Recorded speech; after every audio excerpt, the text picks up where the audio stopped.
നിങ്ങൾ ആദ്യമായാണ് ഈ ചാനൽ വിസിറ്റ് ചെയ്യുന്നതെങ്കിൽ ദയവായി ചാനൽ സബ്സ്ക്രൈബ് ചെയ്യുക. എല്ലാ ദിവസവും അപ്ലോഡ് ചെയ്യുന്ന പുതിയ വീഡിയോകൾ ഉടനടി ലഭിക്കാനായി ബെൽ ഐക്കൺ പ്രസ് ചെയ്യുക. ബംഗ്ലാദേശ്, ഫെബ്രുവരി 7, 2016. സ്ഥലം ബംഗ്ലാദേശിൻ്റെ സെൻട്രൽ ബാങ്ക്. സെൻട്രൽ ബാങ്കിൻ്റെ 9ാം നിലയിൽ സെൻട്രൽ ബാങ്കിൻ്റെ തന്നെ ഡയറക്ടർ വന്നിറങ്ങുന്നു. അയാൾ നേരെ പോയത് സെൻട്രൽ ബാങ്കിൻ്റെ തന്നെ ഏറ്റവും രഹസ്യ സ്വഭാവമുള്ള ബാക്ക് ഓഫീസിലേക്കായിരുന്നു. ഒരുപക്ഷെ ബംഗ്ലാദേശ് എന്ന രാജ്യത്തിൽ തന്നെ ഏറ്റവും രഹസ്യ സ്വഭാവമുള്ള മുറി അതായിരിക്കും. അവിടെ ജീവനക്കാരെല്ലാവരും തന്നെ വലിയ ടെൻഷനിലായിരുന്നു. കാരണം അവിടുത്തെ പ്രിൻ്റർ വർക്ക് ചെയ്യുന്നില്ല. കേൾക്കുമ്പോൾ ചെറിയൊരു പ്രശ്നമായി തോന്നുമെങ്കിലും അത് വലിയൊരു പ്രശ്നമാണ്. കാരണം ഇതൊരു ഓട്ടോമേറ്റഡ് പ്രിൻ്ററാണ്. ഈ പ്രിൻ്റർ ഒരു സിസ്റ്റവുമായിട്ട് കണക്ട് ചെയ്തിട്ടുണ്ട്. സെൻട്രൽ ബാങ്കിൻ്റെ എന്തെങ്കിലും ഒരു ട്രാൻസാക്ഷൻ നടന്നു കഴിഞ്ഞാൽ ഉടനടി ആ പ്രിൻ്റർ പ്രിൻ്റ് ചെയ്യപ്പെടും. പക്ഷേ ആ പ്രിൻ്ററിൻ്റെ ട്രേയിൽ ഇപ്പോൾ പേപ്പറൊന്നും കിടപ്പില്ല. കാരണം ആ പ്രിൻ്റർ ഇപ്പോൾ വർക്ക് ചെയ്യുന്നില്ല. ഒരു ദിവസത്തിൻ്റെ 24 മണിക്കൂറും വർക്ക് ചെയ്യേണ്ട ഒരു പ്രിൻ്ററാണത്. അതിപ്പോൾ വർക്ക് ചെയ്യുന്നില്ല. അവർ ആ ഒരു ദിവസം മുഴുവനും കഷ്ടപ്പെട്ട് ഒരു വിധത്തിൽ ആ പ്രിൻ്റർ നേരെയാക്കി. അത് പ്രിൻ്റ് ചെയ്തു തുടങ്ങി. പ്രിൻ്റർ ഓരോ പേപ്പറുകളായി പ്രിൻ്റ് ചെയ്തുകൊണ്ടേയിരുന്നു. പക്ഷേ അതിലും ഒരു പന്തികേട് അവർക്ക് മനസ്സിലായി. കാരണം സാധാരണ പ്രിൻ്റ് ചെയ്യുന്നതിനേക്കാൾ വളരെയധികം പേപ്പറുകൾ ഇപ്പോൾ പ്രിൻ്റ് ചെയ്യുന്നു. അവർ ആ പ്രിൻ്റ് ചെയ്ത പേപ്പറുകൾ എന്താണെന്ന് പരിശോധിച്ച് നോക്കി. ആ പ്രിൻ്ററിലുണ്ടായിരുന്ന ഡീറ്റെയിൽസ് ആരെയും ഞെട്ടിപ്പിക്കുന്നതായിരുന്നു. സംശയം തോന്നിപ്പിക്കുന്ന രീതിയിലുള്ള 35 ട്രാൻസാക്ഷനുകളാണ് അവിടെ നടന്നിരുന്നത്. കോടികളുടെ പണം ബാങ്കിൽ നിന്നും ഒഴുകിപ്പോയിരിക്കുന്നു. ആ 35 ട്രാൻസാക്ഷനുകളും വിവിധ രാജ്യങ്ങളിലേക്കാണ് പോയത്. അതിൻ്റെ ഡീറ്റെയിൽസ് ഒന്നും അവർക്ക് ലഭിക്കുന്നില്ല. സ്വിഫ്റ്റിന് ഇതൊന്നും തന്നെ ട്രാക്ക് ചെയ്യാൻ സാധിച്ചിട്ടില്ല. ഡയറക്ടറും മറ്റ് ജീവനക്കാരും കൂടി ഈ 35 ട്രാൻസാക്ഷനിൽ നിന്നും എത്ര രൂപയാണ് നഷ്ടപ്പെട്ടതെന്ന് കൗണ്ട് ചെയ്യാൻ തുടങ്ങി. കൗണ്ട് ചെയ്ത് അവസാനം അവരൊരക്കത്തിലെത്തി. $951 മില്യൺ. ബംഗ്ലാദേശ് എന്ന ദരിദ്ര രാജ്യത്തെ സംബന്ധിച്ചിടത്തോളം വലിയൊരു തുക. അവിടുത്തെ സാധാരണക്കാർ കരമടച്ച തുക. അതെവിടെ പോയി? അതിപ്പോൾ കാണാനില്ല. ആരാണിതിനു പിന്നിൽ? ട്രാൻസാക്ഷൻ അവർ ക്യാൻസൽ ചെയ്യാനായിട്ട് പരമാവധി ശ്രമിച്ചു നോക്കി. പക്ഷേ അവർ ഒത്തിരി വൈകിപ്പോയിരുന്നു. കാരണം ആ പ്രിൻ്റർ വർക്ക് ചെയ്യുന്നില്ലായിരുന്നു. പ്രിൻ്റർ ശരിയാക്കാൻ തന്നെ ഒരുപാട് സമയമെടുത്തു. ആ സമയം അവർക്ക് നഷ്ടപ്പെട്ടു പോയി. എന്താണ് ശരിക്കും സംഭവിച്ചത്? ഇത് നടക്കുന്നത് 2016-ലാണ്. പക്ഷേ ഇതിൻ്റെ തുടക്കം ഇതിനും ഒരു 9 മാസം പുറകോട്ട് പോകുമ്പോഴാണ്. ഫിലിപ്പീൻസ്, മെയ് മാസം 2015. ബംഗ്ലാദേശ് എന്ന രാജ്യത്തിൽ നിന്നും 3000 കിലോമീറ്റർ മാറി മറ്റൊരു രാജ്യം. അവിടെ ജൂപ്പിറ്റർ സ്ട്രീറ്റ് എന്ന സ്ഥലത്ത് RCBC ബാങ്കിലേക്ക് കുറച്ച് ചെറുപ്പക്കാർ കടന്നു വന്നു. അവർ ആ ബാങ്കിൽ 4 അക്കൗണ്ടുകൾ ഓപ്പൺ ചെയ്തു. ഓരോ അക്കൗണ്ടിലും $500 മാത്രം ഡെപ്പോസിറ്റ് ചെയ്തു. അതിനുശേഷം അവർ ബാങ്ക് വിട്ടുപോയി. പിന്നീട് മാസങ്ങളോളം ആ അക്കൗണ്ടുകൾ അതേപടി അവിടെ നിലനിന്നു. അതിലുള്ള പൈസയ്ക്ക് മാറ്റമൊന്നും സംഭവിച്ചില്ല. ആ ചെറുപ്പക്കാർ പിന്നീട് അങ്ങോട്ട് വന്നതുമില്ല. ബംഗ്ലാദേശിലേക്ക് തന്നെ നമുക്ക് തിരികെ വരാം. ബംഗ്ലാദേശ് ലോകത്തിൽ തന്നെ ഏറ്റവും വളർച്ച നേടിക്കൊണ്ടിരിക്കുന്ന ഒരു രാജ്യം. അവരുടെ സെൻട്രൽ ബാങ്ക് സ്ഥിതി ചെയ്യുന്നത് അവരുടെ സാമ്പത്തിക തലസ്ഥാനമായ ധാക്കയിലാണ്. അരാജകത്വം നിറഞ്ഞ ഒരു തലസ്ഥാന നഗരി.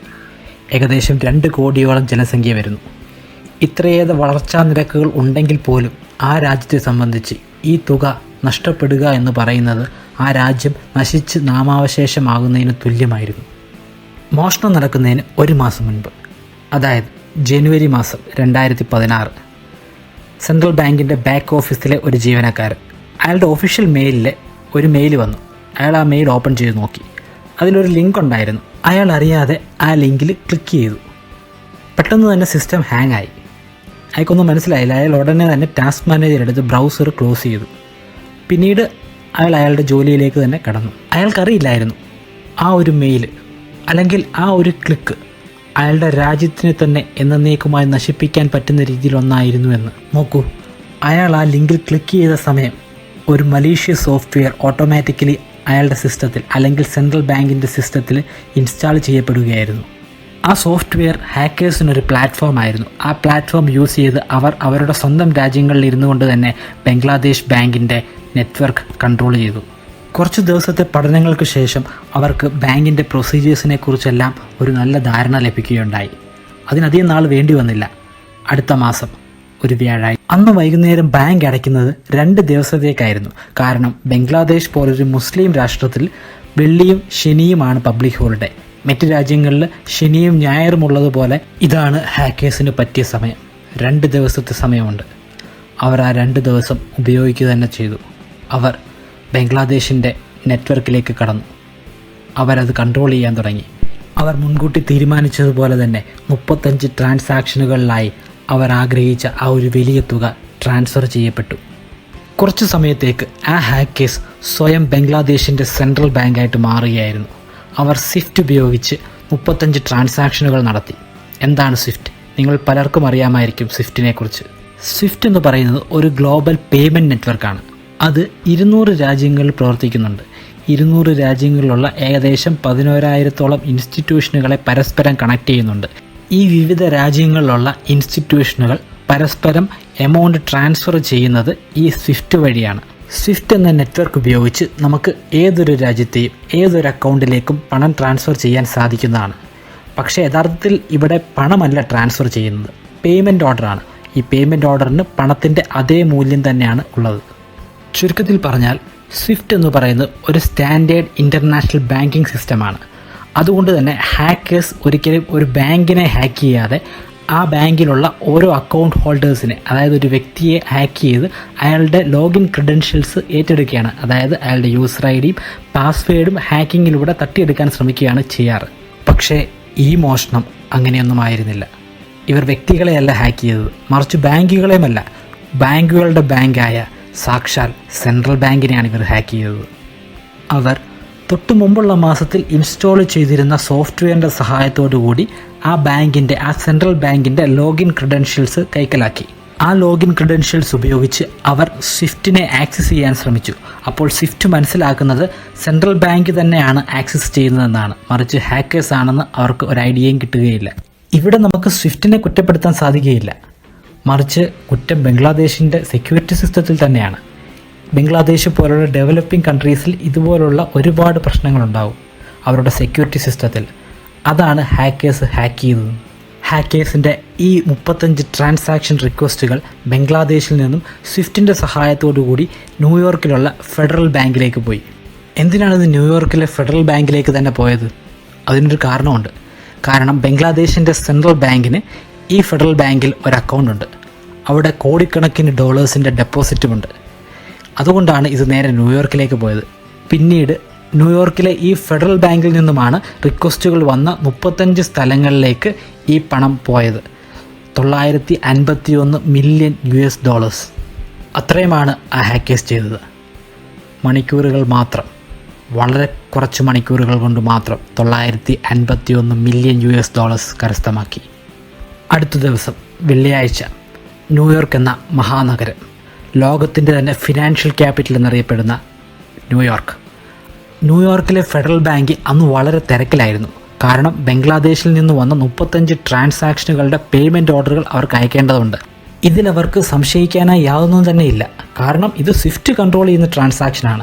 സ്വിഫ്റ്റിൽ അവർക്ക് 100% വിശ്വാസവുമാണ്. എന്നാൽ ഈ പേയ്മെൻറ്റ് ഓർഡറുകൾ ഒന്നും തന്നെ ബംഗ്ലാദേശിലെ പ്രിൻ്റ് ചെയ്യുന്നില്ല. കാരണം അതിപ്പോൾ പ്രവർത്തനരഹിതമാണ്. ഇത് പ്രവർത്തിക്കുന്നില്ല എന്ന കാര്യം ബാങ്ക് ജീവനക്കാർക്കും അറിയുന്നില്ല. കാരണം അത് വെള്ളിയും ശനിയും ദിവസങ്ങളാണ്. വെള്ളിയും ശനിയും ദിവസങ്ങൾ ബാങ്കിന് അവധിയാണ്. അവിടെ ജീവനക്കാർ ആരും തന്നെയില്ല. ഞായറാഴ്ച ദിവസം രാവിലെ ധാക്കയിലുള്ള ബംഗ്ലാദേശിൻ്റെ സെൻട്രൽ ബാങ്കിൻ്റെ ഓഫീസ്, അവിടെ അവർ പ്രിൻ്റർ ശരിയാക്കുന്ന തിരക്കിലാണ്. അവർ അപ്പോഴും അറിയുന്നില്ല അവരുടെ കയ്യിൽ നിന്നും ഇത്രയേറെ പണം നഷ്ടപ്പെട്ടു എന്ന്. അവർ പ്രിൻ്റർ ശരിയാക്കുന്നു. അതിനൊപ്പം തന്നെ അവർ സ്വിഫ്റ്റ് അക്കൗണ്ടുകൾ ചെക്ക് ചെയ്യുന്നുണ്ട്. പക്ഷേ അതിലുള്ള ഡേറ്റാസ് എല്ലാം ഹാക്കേഴ്സ് ഓൾറെഡി ക്ലിയർ ചെയ്ത് കഴിഞ്ഞിരുന്നു. ഹാക്കേഴ്സ് ഓട്ടോമേറ്റഡ് പ്രിൻ്റർ പ്രവർത്തനരഹിതമാക്കുന്നതിനോടൊപ്പം തന്നെ അവർ സ്വിഫ്റ്റ് അക്കൗണ്ടിലുള്ള ട്രാൻസ്ഫർ ഡേറ്റാസ് എല്ലാം ക്ലിയർ ചെയ്തിരുന്നു. ഇതേ സമയം ശ്രീലങ്കയിൽ $20 മില്യൺ ന്യൂയോർക്കിലെ ഫെഡറൽ ബാങ്കിൽ നിന്നും എത്തി. ഈ പണം ഷലീക്ക ഫൗണ്ടേഷൻ എന്ന ഒരു കമ്പനിയുടെ പേരിലാണ് എത്തിയത്. അതെ, ഇത് ഏഷ്യയുടെ വിവിധ ഭാഗങ്ങളിലേക്ക് പോയ 35 ട്രാൻസാക്ഷനുകൾ ഒരെണ്ണമാണ്. അപ്പോഴേക്കും ബംഗ്ലാദേശിലെ സെൻട്രൽ ബാങ്കിലുള്ള പ്രിൻ്റർ പ്രവർത്തിച്ചു തുടങ്ങിയിരുന്നു. അവർക്ക് ആ 35 ട്രാൻസാക്ഷനുകളെക്കുറിച്ചുള്ള വിവരങ്ങൾ ലഭിച്ചു. അവർ ആകെ ഭയന്നുപോയി. ഉടനെ തന്നെ അവർ ന്യൂയോർക്കിലേക്ക് ആ ഓർഡർ ക്യാൻസൽ ചെയ്യാനുള്ള മെസ്സേജ് ട്രാൻസ്ഫർ ചെയ്തു. പക്ഷേ അതുകൊണ്ട് യാതൊരു പ്രയോജനവും ഉണ്ടായിരുന്നില്ല. കാരണം അതൊരു ഞായറാഴ്ച ദിവസമായിരുന്നു. ഞായറാഴ്ച ദിവസം ന്യൂയോർക്കിൽ അവധിയാണ്. അടുത്ത ദിവസം തിങ്കളാഴ്ച ന്യൂയോർക്ക് ബാങ്ക് തുറന്നപ്പോഴത്തേക്കിന് എല്ലാം വൈകിപ്പോയെന്നാണ് ബംഗ്ലാദേശ് കരുതിയത്. പക്ഷേ അവരെ ഞെട്ടിക്കുന്ന രീതിയിൽ അവർക്കൊരു ഭാഗ്യം തുണച്ചു. കാരണം ആ 35 ട്രാൻസാക്ഷനുകൾ 30 ട്രാൻസാക്ഷനുകൾ ന്യൂയോർക്ക് ബാങ്കിൻ്റെ ഓട്ടോമേറ്റഡ് സിസ്റ്റം തടഞ്ഞു വച്ചിരുന്നു. അങ്ങനെ തടഞ്ഞു വയ്ക്കാനുള്ള കാരണം ഇതായിരുന്നു: ജൂപ്പിറ്റർ എന്ന പേര്. ജൂപ്പിറ്റർ സ്ട്രീറ്റിലുള്ള ബാങ്ക് അക്കൗണ്ടിലേക്കാണ് ഈ 30 ട്രാൻസാക്ഷനുകളും പോയത്. ജൂപ്പിറ്റർ സീവേസ് എന്ന ഷിപ്പിംഗ് കമ്പനിയുടെ account New York federal bank black ലിസ്റ്റിൽ ഉൾപ്പെടുത്തിയിട്ടുണ്ട്. ജൂപ്പിറ്റർ സീവേസ് എന്ന കമ്പനി ഇറാനിലെ ഓയിൽ റിഫൈനറിയുമായി ബന്ധപ്പെട്ട ഒരു കമ്പനിയാണ്. ഇങ്ങനെ അവർ ബ്ലാക്ക് ലിസ്റ്റിൽ ഉൾപ്പെടുത്തുന്ന കമ്പനികളുടെ പേരിനോട് സാമ്യമുള്ള മറ്റൊരു പേരുള്ള ഒരു കമ്പനിയുമായിട്ട് ഒരു ട്രാൻസാക്ഷൻ വരികയാണെങ്കിൽ ആ ട്രാൻസാക്ഷൻ ഇവർ മാനുവൽ റിവ്യൂവിന് വേണ്ടി മാറ്റിവെക്കും. മാനുവൽ റിവ്യൂവിംഗ് എന്ന് പറഞ്ഞാൽ ആ ബാങ്കിലെ ജീവനക്കാർ നേരിട്ട് ആ ട്രാൻസാക്ഷൻ വിലയിരുത്തിയതിന് ശേഷം അത് ജെനുവിൻ ആണെങ്കിൽ മാത്രം ട്രാൻസ്ഫർ ചെയ്യുന്ന ഒരു പ്രോസസ്സാണ്. ഇങ്ങനെ ബ്ലാക്ക് ലിസ്റ്റ് ചെയ്യപ്പെട്ട കമ്പനിയുടെ പേരും ഈ ബാങ്ക് നിൽക്കുന്ന സ്ഥലത്തിൻ്റെ പേരും ഒരുപോലെ വന്നത് തികച്ചും കോയിൻസിഡൻസ് മാത്രമായിരുന്നു. ഇത് ഹാക്കേഴ്സിൻ്റെ വലിയൊരു പതനമായിരുന്നു. അവരുടെ 30 ട്രാൻസാക്ഷനുകൾ അങ്ങനെ ബ്ലോക്ക് ചെയ്യപ്പെട്ടു. അങ്ങനെ 35 ട്രാൻസാക്ഷനുകളിൽ 30 ട്രാൻസാക്ഷനുകൾ ഹാക്കേഴ്സിന് നഷ്ടമായി. അതിൻ്റെ തുകയെന്ന് പറയുന്നത് $870 മില്യൺ വരും. എന്നാലും 5 ട്രാൻസാക്ഷനുകൾ ബാക്കിയാണ്. അതായത് $101 മില്യൺ. എവിടെയാണ് ഈ പണം പോയത്? ആദ്യത്തെ ട്രാൻസാക്ഷൻ അത് ശ്രീലങ്കയിലേക്കാണ് പോയത്. $20 മില്യൺ. അത് ശ്രീലങ്കയിലെത്തിയത് ഡൊച്ചെ ബാങ്ക് എന്ന് പറയുന്ന ഒരു ജർമ്മൻ ബാങ്ക് വഴിയാണ്. ശ്രീലങ്കയിലെ പാൻ ഏഷ്യൻ എന്ന ബാങ്കിലെ അക്കൗണ്ടിലേക്കാണ് ഈ പണം പോയത്. ആ അക്കൗണ്ടിൻ്റെ ഉടമ ഷലേക്ക ഫൗണ്ടേഷൻ എന്ന് പറയുന്ന ഒരു നോൺ പ്രോഫിറ്റ് NGO ആണ്. അത് പാൻ ഏഷ്യൻ ബാങ്കിൻ്റെ ജീവനക്കാരന് സംശയമുണ്ടാക്കി. കാരണം ശ്രീലങ്കയിൽ ഒരു NGOയ്ക്കും ഇത്രയും അധികം പണം വരാൻ ഒരു സാധ്യതയുമില്ല. അതുകൊണ്ട് തന്നെ ഡച്ച് ബാങ്കിലേക്ക് ആ ജീവനക്കാരൻ ആ ഓർഡറിനെ ഒന്നുകൂടെ ചെക്ക് ചെയ്യാനായിട്ട് അയച്ചു. ജർമ്മനിയിലെ ഫ്രാങ്ക്ഫർട്ട്, അവിടെയാണ് ഡച്ച് ബാങ്കിൻ്റെ ഹെഡ് ക്വാർട്ടേഴ്സ്. ന്യൂയോർക്കിൽ ചെയ്തതുപോലെ തന്നെ ഇവിടെയും ഒരു മാനുവൽ റിവ്യൂ നടന്നു. അവിടെ അത് തെറ്റായ ട്രാൻസാക്ഷനാണെന്ന് മനസ്സിലാക്കി. അതിൻ്റെ പ്രധാന കാരണം അതിൻ്റെ സ്പെല്ലിംഗ് ആയിരുന്നു. ഷലേക്ക ഫൗണ്ടേഷൻ്റെ സ്പെല്ലിംഗ് തെറ്റായിരുന്നു.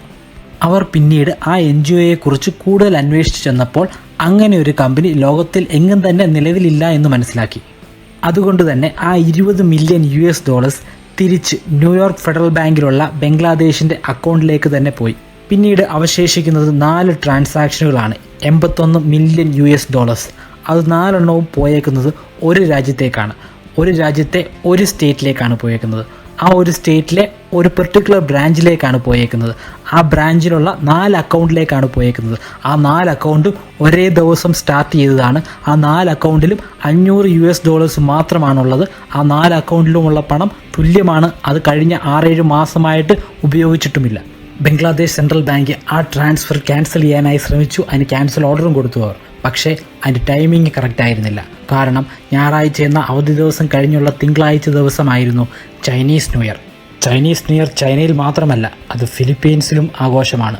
ആ ദിവസം ഫിലിപ്പീൻസിലെ ഷോപ്പുകളെല്ലാം അടഞ്ഞു തന്നെ കിടക്കും. ഇവിടെയെല്ലാം പ്രധാന പ്രശ്നമായി മാറിയത് ഡിലേ ആണ്. അത് ഹാക്കേഴ്സിന് വലിയൊരു ബെനിഫിറ്റായി മാറുകയായിരുന്നു. എന്നാൽ ഈ ഡിലേ ഒന്നും യാദൃശ്ചികമായി ഉണ്ടായതല്ല. അത് വെൽ ഡിസൈൻഡ് ആണ്. ഹാക്കേഴ്സ് കൃത്യമായി മനസ്സിലാക്കി തിരഞ്ഞെടുത്ത ദിവസങ്ങളാണിത്. അവർ ഹാക്കിങ്ങിന് വേണ്ടി തിരഞ്ഞെടുത്തത് വ്യാഴാഴ്ച ദിവസം വൈകുന്നേരമായിരുന്നു. അന്നത്തെ ദിവസത്തിൻ്റെ പ്രത്യേകത അത് കഴിഞ്ഞുള്ള 2 ദിവസങ്ങൾ ബംഗ്ലാദേശിൽ പൊതു അവധിയാണ്. അടുത്ത ദിവസം വെള്ളിയാഴ്ച ന്യൂയോർക്ക് ഫെഡറൽ ബാങ്ക് പണം ട്രാൻസ്ഫർ ചെയ്യാനുള്ള ഒരു റിക്വസ്റ്റ് ബംഗ്ലാദേശ് സെൻട്രൽ ബാങ്കിന് അയച്ചു കൊടുത്തു. എന്നാൽ അവിടെ ആരും തന്നെ ഇല്ലായിരുന്നു. കാരണം അത് അവിടെ ഒരു അവധി ദിവസമായിരുന്നു. അത് കഴിഞ്ഞുള്ള ദിവസം ഞായറാഴ്ച, അന്നാണ് ബംഗ്ലാദേശുകാർ വീക്കെൻഡിന് ശേഷം വീണ്ടും ബാങ്കിൽ വരുന്നത്. അന്ന് തന്നെ അവർ ഈ ഫേക്ക് ട്രാൻസാക്ഷൻ മനസ്സിലാക്കി ഉടനെ തന്നെ ന്യൂയോർക്ക് ബാങ്കിലേക്ക് ഒരു സ്റ്റോപ്പ് മെമ്മോ അയച്ചു. പക്ഷേ ന്യൂയോർക്ക് ബാങ്കിൽ അപ്പോൾ ആരും തന്നെ ഇല്ലായിരുന്നു. കാരണം ന്യൂയോർക്കിൽ ഞായറാഴ്ച അവധി ദിവസമാണ്. തിങ്കളാഴ്ച ദിവസം ന്യൂയോർക്ക് ഫെഡറൽ ബാങ്കിന് ആ 30 ട്രാൻസാക്ഷനുകൾ ക്യാൻസൽ ചെയ്യാൻ സാധിച്ചു. പക്ഷേ അവശേഷിച്ച 4 ട്രാൻസാക്ഷനുകൾ അവർക്കൊന്നും ചെയ്യാൻ സാധിച്ചില്ല. കാരണം അത് പോയേക്കുന്നത് ഫിലിപ്പീൻസിലേക്കാണ്. ഫിലിപ്പീൻസിൽ അന്ന് അവധി ദിവസമാണ്. കാരണം അത് ചൈനീസ് ന്യൂ ഇയർ ആണ്.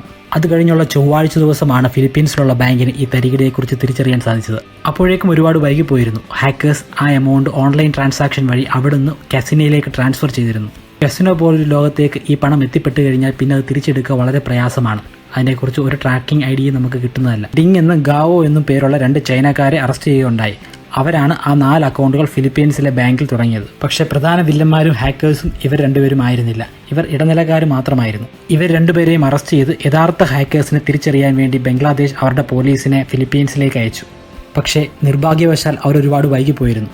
അവർ ഫിലിപ്പീൻസിൽ എത്തുന്നതിന് മുമ്പ് തന്നെ അവർ 2 പേരും അവിടെ നിന്നും തൊട്ടടുത്തുള്ള രാജ്യമായ മക്കാവുവിലേക്ക് പോയി. മക്കാവു എന്ന് പറയുന്ന ഒരു ഇൻഡിപെൻഡൻറ്റ് രാജ്യമല്ല, അത് ചൈനയുടെ ഇൻഡയറക്റ്റ് കൺട്രോളിലുള്ള ഒരു ചെറിയ ഒരു രാജ്യമാണ്. മക്കാവു പോലൊരു രാജ്യത്ത് എത്തിപ്പെട്ട് കഴിഞ്ഞാൽ അവരെ അവിടുന്ന് ട്രേസ് ചെയ്യുക എന്ന് പറയുന്നത് വളരെ പ്രയാസമുള്ള കാര്യമെന്നല്ല, ഒരിക്കലും നടക്കാത്ത കാര്യമാണ്. അങ്ങനെ അവശേഷിച്ച ആ 4 ട്രാൻസാക്ഷൻ വഴി ആ ഹാക്കേഴ്സിന് $81 മില്യൺ സ്വന്തമാക്കാൻ സാധിച്ചു. ഹാക്കേഴ്സ് മോഷ്ടിക്കാൻ ശ്രമിച്ച തുകയുടെ ചെറിയൊരു അംശം മാത്രമേ അവർക്ക് സ്വന്തമാക്കാൻ സാധിച്ചുള്ളൂ. എങ്കിൽ പോലും ലോക ചരിത്രത്തിൽ ഇത്രയധികം പണം മോഷ്ടിച്ച മറ്റൊരു ബാങ്ക് വേട്ട ഇതിനു മുമ്പ് ഉണ്ടായിട്ടില്ല. മോഷണത്തിന് ശേഷം ആ സകല ഡേറ്റകളും ക്ലിയർ ചെയ്യാനായിട്ട് ഹാക്കേഴ്സിന് സാധിച്ചു എങ്കിലും അതിലെ ആ സോഫ്റ്റ്വെയറിൻ്റെ ഡീറ്റെയിൽ മാത്രം അവർക്ക് കളയാൻ സാധിച്ചില്ല. സൈബർ സെക്യൂരിറ്റി എക്സ്പേർട്സ് അത് കണ്ടെത്തുക തന്നെ ചെയ്തു. അവർ ആ സോഫ്റ്റ്വെയറിൽ നിന്ന് മനസ്സിലാക്കിയ കാര്യം ഇതാണ്, അതായത് ലോകത്ത് നടന്നിട്ടുള്ള എല്ലാ സൈബർ വേട്ടകളും നടത്തിയിരിക്കുന്നത് ഒരാൾ തന്നെയാണ്. അയാളെ ഇന്നേ വരെ കണ്ടെത്താൻ സാധിച്ചിട്ടില്ല. എല്ലാ രാജ്യങ്ങളിലും മോഷ്ടിച്ചേക്കുന്നത് ഇതേ സോഫ്റ്റ്വെയർ ഉപയോഗിച്ച് തന്നെയാണ്. ഒരു സംശയമില്ല, ഈ ഹാക്കിംഗ് ഗ്രൂപ്പിൻ്റെ പേരാണ് ലസാറസ്. IP അഡ്രസ്സുകൾ ഉപയോഗിച്ചുള്ള കണ്ടെത്തലുകളിൽ കുറച്ചുകൂടെ ഞെട്ടിക്കുന്ന ചില വാർത്തകൾ കൂടി അവർക്ക് കിട്ടി. ഒരു രാജ്യത്തിൻ്റെ പേരാണ് നോർത്ത് കൊറിയ. ലാസറസ് എന്ന ഹാക്കിംഗ് ഗ്രൂപ്പ് ഉപയോഗിക്കുന്ന IP അഡ്രസ്സുകൾ എല്ലാം തന്നെയും നോർത്ത് കൊറിയയിൽ നിന്നുള്ളതാണ്. എന്നാൽ ചുരുക്കം ചില സൈബർ എക്സ്പേർട്സ് പറയുന്നത് ഇത് അന്വേഷണത്തെ വഴിതിരിച്ചു വിടാൻ വേണ്ടി മനഃപൂർവ്വം ഉണ്ടാക്കിയ IP അഡ്രസ്സ് ആണെന്നാണ്. കാരണം നോർത്ത് കൊറിയയിൽ ഒരിക്കലും പോയി നമുക്ക് അന്വേഷണം നടത്താനോ അവിടുന്ന് പ്രതികളെ കണ്ടെത്താനോ സാധിക്കുകയില്ല. പക്ഷേ ബഹുഭൂരിപക്ഷം വരുന്ന സൈബർ എക്സ്പേർട്സും പറയുന്നത് ഇത് 100% നോർത്ത് കൊറിയ ആണ്. അതിന് മറ്റൊരു കാരണം കൊണ്ടുണ്ട്. ഈ ഒരു മോഷണമല്ലാതെ ഈ സൈബർ ആക്രമണം പല തവണ നോർത്ത് കൊറിയ നടത്തിയിട്ടുണ്ട്. നേരിട്ട് തന്നെ അവരുടെ പ്രധാന ശത്രുവായ സൗത്ത് കൊറിയയെ ഒതുക്കാൻ വേണ്ടി പല തവണ അവർ സൈബർ ആക്രമണങ്ങൾ അഴിച്ചുവിട്ടിട്ടുണ്ട്. ഇതൊന്നും കൂടാതെ 2014 സോണി പിക്ചേഴ്സിനെ അവർ ഹാക്ക് ചെയ്തിട്ടുണ്ട്. ലോകത്തിൽ ഒരു കോർപ്പറേറ്റ് കമ്പനിയും ഇത്ര മോശമായ രീതിയിൽ ഹാക്ക് ചെയ്യപ്പെട്ടിട്ടാവില്ല. അതിൻ്റെ പ്രധാന കാരണം ഇതാണ്, അവർ ചെയ്ത ഒരു സിനിമ കിങ് ജോങ് ഉൻ എന്ന നോർത്ത് കൊറിയൻ നേതാവിനെ മോശമായി ചിത്രീകരിച്ചുകൊണ്ടുള്ള ദ ഇൻ്റർവ്യൂ എന്ന ചിത്രം. അത് അമേരിക്കയിൽ വലിയ സക്സസ് ആയിരുന്നു. ലോകം മുഴുവനും അത് കൊട്ടിഘോഷിച്ചു. ഇങ്ങനെ നിരവധി തവണ നോർത്ത് കൊറിയ എന്ന രാജ്യം അവരുടെ ശത്രുക്കളെ ഒതുക്കാൻ വേണ്ടി സൈബർ ആക്രമണങ്ങൾ പല തവണ നടത്തിയിട്ടുണ്ട്. സൈബർ ടെററിസം എന്ന് തന്നെ നമുക്കിതിനെ വിശേഷിപ്പിക്കാം. പിന്നീട് നടന്ന ഒരുപാട് പഠനങ്ങളിൽ നിന്നും മനസ്സിലാക്കാൻ സാധിച്ചത് ബാങ്ക് കൊള്ള നടന്നിട്ടുള്ള എല്ലാ രാജ്യങ്ങളിൽ നിന്നും പണം നേരിട്ട് ചെല്ലുന്നത് മക്കാവു എന്ന രാജ്യത്തേക്കാണ്. മക്കാവു എന്ന് പറയുന്നത് നോർത്ത് കൊറിയയുടെ ഫിനാൻഷ്യൽ പോയിന്റ് ഓഫ് കോൺടാക്റ്റ് ആണ്. അവിടെ നിന്നാണ് അവർ പണം സ്വീകരിക്കുന്നതും ട്രാൻസ്ഫർ ചെയ്യുന്നതുമെല്ലാം. ബംഗ്ലാദേശ് കേസിൽ പ്രതികളായ 2 ചൈനക്കാരും ഫിലിപ്പീൻസിൽ നിന്നും പറന്നു പോയത് മക്കാവുവിലേക്കാണ്. മക്കാവു എന്ന് പറയുന്നത് ചൈനയുടെ അണ്ടറിലുള്ള ഒരു രാജ്യമാണ്. ഈ മക്കാവുവിലുള്ള എല്ലാ ആളുകളും തന്നെ ചൈനീസ് വംശജരാണ്. അതുകൊണ്ട് ഇവരും ഈ മക്കാവുകാർ തന്നെ ആകാനാണ് സാധ്യത. മക്കാവുവിലെത്തുന്ന പണം ആരെ കൊണ്ടും ട്രേസ് ചെയ്യാൻ സാധിക്കുകയില്ല. കാരണം ഇതൊരു ചൂതാട്ട നഗരിയാണ്. അതുകൊണ്ട് തന്നെ ആയിരിക്കും നോർത്ത് കൊറിയ എന്ന രാജ്യം തൊട്ടടുത്തുള്ള മക്കാവുവിൽ ഒരു ലിങ്ക് ഉണ്ടാക്കിയിരിക്കുന്നത്. മക്കാവുവിൽ കളക്ട് ചെയ്യുന്ന ഈ പണം നേരിട്ട് നോർത്ത് കൊറിയയിലേക്ക് കൊണ്ടുപോവുകയാണ് ചെയ്യാറ്. ഈ പണമെല്ലാം ഉപയോഗിച്ചാണ് അവർ സ്വന്തമായി ന്യൂക്ലിയർ വെപ്പണുകൾ നിർമ്മിക്കുന്നത്. ഇതേ പണം ഉപയോഗിച്ച് അവർ അവരുടെ ആർഭാട ജീവിതം മുന്നോട്ട് നയിക്കുകയും അവരുടെ എക്കോണമിയെ ബൂസ്റ്റ് ചെയ്ത് ഏറ്റവും മുകളിലേക്ക് എത്തിക്കാൻ ശ്രമിക്കുകയും ചെയ്യുന്നു. കാരണം ഇതല്ലാതെ വലിയൊരു വരുമാന മാർഗമായിട്ട് പറയാൻ അവർക്ക് വേറൊന്നും തന്നെയില്ല. ഇന്നേ വരെ നോർത്ത് കൊറിയ ചെയ്തിട്ടുള്ള എല്ലാ ബാങ്ക് റോബറികളും വ്യക്തമായിരുന്നു. അത് വളരെ ബ്രില്യൻ്റ് ആയിരുന്നു. ആർക്കും തന്നെ അത് കൃത്യമായി നോർത്ത് കൊറിയ ചെയ്തതാണെന്ന് തെളിയിക്കാനുള്ള എവിഡൻസ് കളക്ട് ചെയ്യാൻ സാധിച്ചിട്ടില്ല. അവർ ഇന്നും ബാങ്ക് റോബറി തുടരുന്നു, ഇന്നും മോഷണങ്ങൾ തുടരുന്നു. ആളുകളുടെ പണം അവർ മോഷ്ടിക്കുന്നു, ന്യൂക്ലിയർ ബോംബുകൾ നിർമ്മിക്കുന്നു. ലോകത്തിന് വലിയൊരു ഭീഷണിയായി അവർ നിലകൊള്ളുന്നു. താഴെയുള്ള കമൻറ്റ് ബോക്സിൽ നിങ്ങളുടെ വിലയേറിയ അഭിപ്രായങ്ങൾ രേഖപ്പെടുത്തുക. ഇനി എങ്ങനെയുള്ള വീഡിയോകളാണ് നിങ്ങൾ കാണാൻ താല്പര്യപ്പെടുന്നതെന്ന് കൂടി അതിൽ രേഖപ്പെടുത്തുക. ഈ ചാനൽ തീർച്ചയായും സബ്സ്ക്രൈബ് ചെയ്യുക, ബെൽ ഐക്കൺ പ്രസ് ചെയ്യുക, ലൈക്ക് ചെയ്യുക. നിങ്ങളുടെ ലൈക്ക് ഞങ്ങൾക്ക് ഇനിയുള്ള വീഡിയോകൾ ചെയ്യാനുള്ള പ്രചോദനമായിരിക്കും.